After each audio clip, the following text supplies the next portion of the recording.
DC think tank, the Institute for the Study of War, is often relied upon as an objective source for war reporting and analysis by the likes of the New York Times, the Washington Post, and the Wall Street Journal.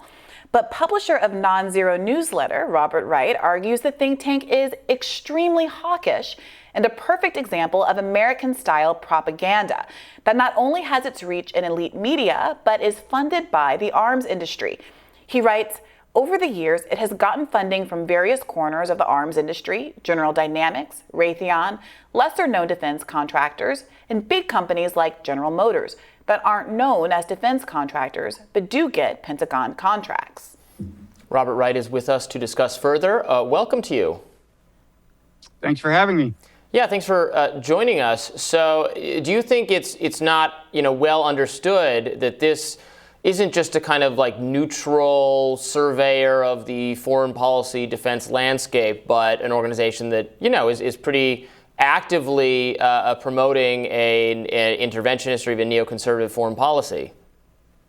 Yeah, well, in general, I think the influence of think tanks on foreign policy is underrated and underappreciated. I mean, I think most Americans don't realize that when they read an op-ed by somebody at, Brookings or something, or a more obviously hawkish think tank like the American Enterprise Institute, that, there's an agenda there that the think tank, by and large, is serving.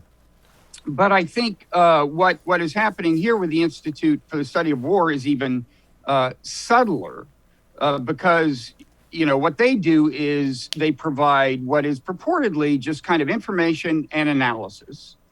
And in this case, it's about the Ukraine war. And it is relied upon pretty uncritically by reporters for our most elite media. So I counted up how often the Wall Street Journal, the New York Times, or the Washington Post has cited ISW just in the first 6 days of this month. And it was like 10 different articles. And it's been like that for pretty much the whole war. And the kind of influence that ISW exerts is subtle in this case. And I'm not even sure it's all that consequential.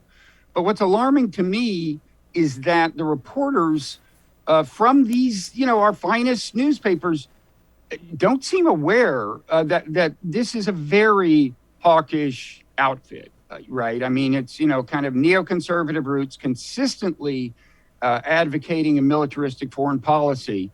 And so I just wanted to call attention to it. Robert, can you help give us a sense of the flavor of the kinds of analysis that are being cited in some of the articles from just this past month? Yeah, as I said, it's subtle things. I mean, by and large, what ISW is doing is presenting the side of the war that the Ukrainian government wants to present, which is going to highlight Ukrainian successes and not Russian successes, and obscure Ukrainian setbacks. And I should say, look, my view is Russia invaded Ukraine like they're the bad guys. I do think Ukraine deserves some kind of support. What kind, and how much is another question. But still, whenever you're providing military support in a region this explosive and one of the combatants has nuclear weapons, you just want to see as clearly as possible. So what I'm like, I'll read you an example of this, and it may seem like almost nothing, but over time, these things add up. So here's a paragraph from the Wall Street Journal. Quote, Ukrainian forces in the south near Kherson conducted a successful counteroffensive over the weekend, according to the Institute for the Study of War.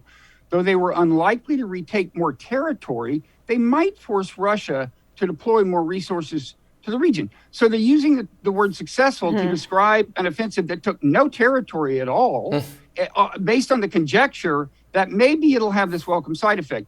My point is just that they don't do that for Russia, right? And so over time, these little kinds of things add up. I think we're in a period now where people are starting to say, wait a second, things aren't going as well in the East for Ukraine as we had thought. And I think one reason is that our media has been, very reliant on ISW in particular. And there are a lot of other reasons. I just think this deserves more attention than it's getting. I think I first recall hearing about this think tank. It must have been a decade ago when there was wasn't there some controversy with a researcher for them who had misrepresented having written a paper or graduated from somewhere, and it was a big controversy because her op-eds or her something had been cited in Senate discussions of this was the Libya intervention, I believe. Do you have any recollection of what I'm talking about? I'm not sure. There was another controversy involving the president of the think tank, Kimberly Kagan, and her husband, Frederick Kagan, who got, during the Afghanistan war, a little closer to General Petraeus than a lot of people thought was appropriate. There were kind of some implicit, subsidies and favors done by the Army for the Kagans, and the Washington Post wrote it up, and it looked like basically the Kagans could go around and say, look, we're in tight with General Petraeus. They could say that the funders get more donations. Petraeus could say to, in this case, Republicans especially, because the Kagans are most respected in Republican circles, he could say, look, the war is getting support from, these esteemed sources and so on. But, it's the thing is, even when there's no scandal, people just need to be aware that the people who opine on foreign policy, on op-ed pages, on cable TV shows, and come from think tanks are probably coming from think tanks that get defense contractor funding or funding from various other special interest groups that are intensely interested in a particular area and would like to see a militaristic policy in that area. It's really pervasive, and it's systemic. Yeah, I was reading that, Americans are deeply propagandized, but the difference between us and other countries that are propagandized is that they seem to be more aware of the propaganda, whereas Americans are under the belief that, only, let's say, Russia TV or something that is very explicitly announcing that it's from the perspective of some outside group is something that folks should be skeptical of in the least. I'm curious, what do we know about who funds the Institute? Well, just name a defense contractor and they've probably gotten money for it, from it. General Dynamics, Raytheon, and so on. And then these companies, that are smaller, you've never heard of them, but they still have an interest. The funders can be diverse. Like, for example, the Foundation for Defense of Democracies, whose mission in life seems to be regime change in Iran. And yet is taken again, they do the same thing where they do analysis, and the New York Times reporters call them and say, what do you think is going on the ground? One of their funders was the late Sheldon Adelson, who once literally advocated dropping a nuclear bomb, seriously advocated, on Iran, in the desert, he said, where it wouldn't, hurt anybody, and just to show them that we mean business, okay?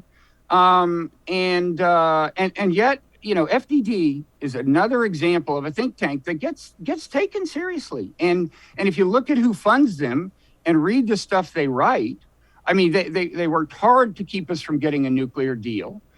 Voices like theirs are one reason the nuclear deal got blown up during the Trump administration, and one reason we have not been able to get back into a nuclear deal. And now people are all alarmed, like, oh, Iran may have a nuclear weapon. Well, we have that under control, okay? Yeah. But because of the influence of think tanks like this, it all fell apart. The funders range, from special interest funders to defense contractors generally, but it's not a pretty picture. Well, Robert, thank you so much for joining us. Thank you. And coming up, we'll go over what we know so far about the California recall election. Stay with us.